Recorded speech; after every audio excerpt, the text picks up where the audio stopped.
He was a respected scholar, but his wife was never faithful. When her sudden betrayal came to light, he did not confront her in anger. Instead, he chose a far crueler punishment. He asked her to accompany him to Meitanfu in China, where he had accepted a medical research post. But in 1925, cholera was raging there. She knew going would be almost certain death. Without hesitation, she refused. In fact, it's monstrous of you to even ask me. Fine. Then I shall file my petition for divorce tomorrow.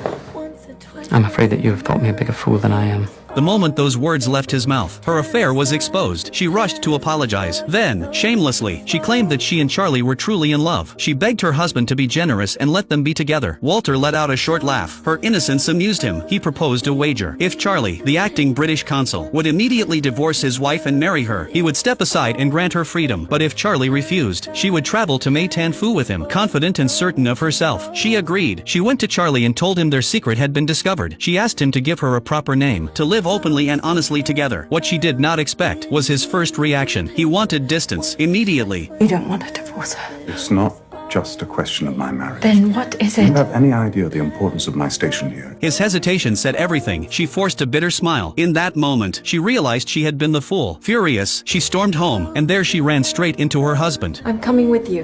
Good.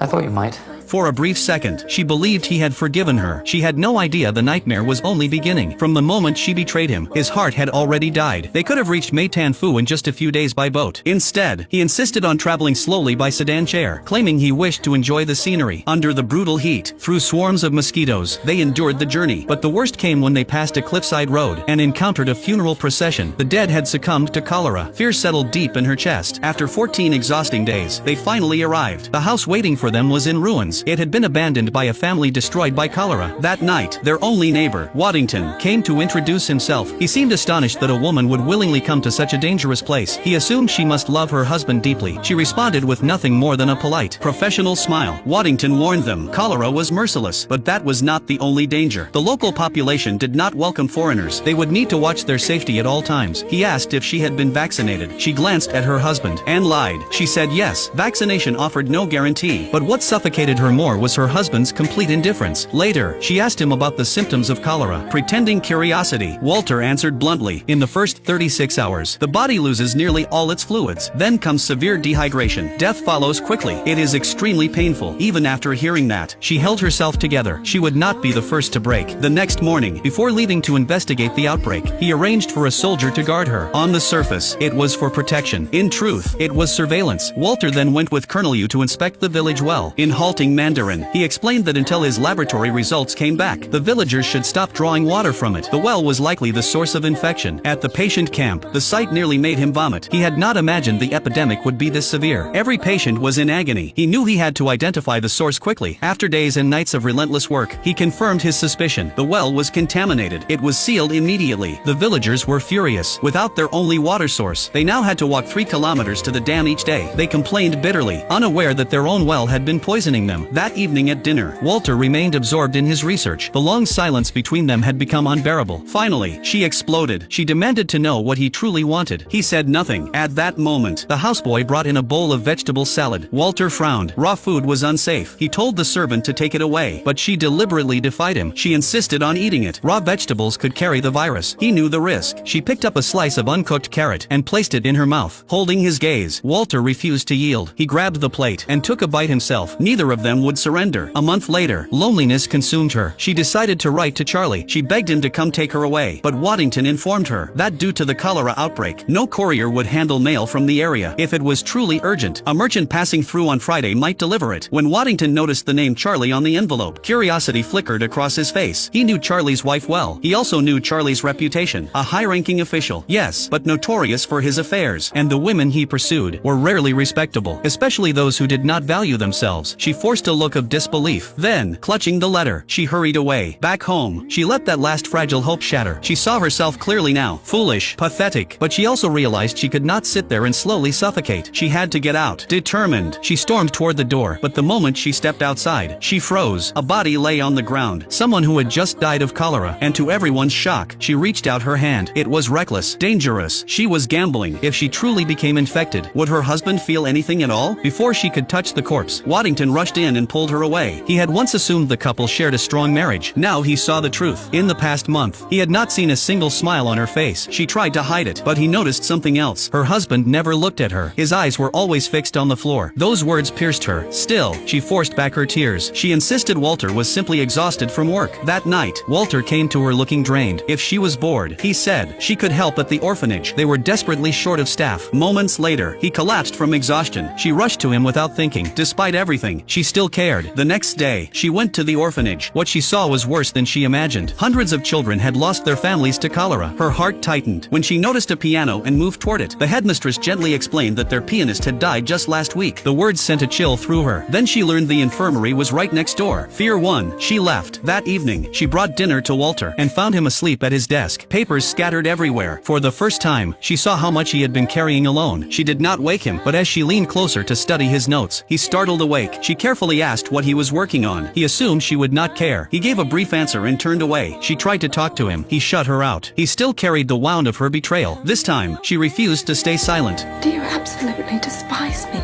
No, I despise myself Why? for allowing myself to love you once. Silence followed, and silence was worse than anger. When disappointment runs that deep, cold distance becomes the cruelest revenge. The next day, after wrestling with her thoughts, she returned to the orphanage. This time, she offered to help. Even changing a baby's diaper left her flustered and overwhelmed. She rushed out in frustration and nearly ran straight into Walter. They exchanged a brief greeting. She fled again, but Walter faced a far greater crisis. He discovered that bodies had been buried near the dam. The runoff was contaminating the water. If the epidemic was to be stopped, the dam would have to be closed as well. That meant convincing the villagers to relocate the graves and finding a new water source. They refused. To them, this was their land. A foreigner would not dictate their decisions. Walter had no easy answer. That night, he told her everything. She had no solution either. If nothing could be done, she said softly, perhaps he should let it be. As she spoke, she absent-mindedly blew on a small pinwheel. The spinning blades caught his eye. An idea sparked. The next morning, he set to work building a wind-powered water wheel. Then he surveyed the land step by step. If he redirected the upstream flow around the burial ground and channeled it toward the town, they could secure clean water. Before that could happen, the graves near the river had to be relocated. The decision enraged the villagers. They gathered in the streets, calling him a criminal. At the worst possible moment, she happened to step into the crowd. The anger turned toward her. Sensing danger, she ran, but the mob closed in. At the last second, Walter forced his way through. He pulled her behind him and defended his actions. He insisted he was trying to save them. Somehow, he managed to get her home. After facing death together, something shifted between them. The silence began to loosen. In the days that followed, their spirits seemed lighter. She accompanied him to his worksite. They stood by the water, surrounded by mountains. She looked out at the landscape. He looked at her, layer by layer. The anger began to fall away. He realized something he had tried to deny. He still loved her. He showed her what he had accomplished. The town now had clean water, and he understood something else. She was not perfect. She had failed him, but she was still worth loving. After much thought, he decided to tell her a secret he had kept hidden. A secret powerful enough to change their lives forever. If you want to know what happens next, follow me. I will share the rest of the story very soon.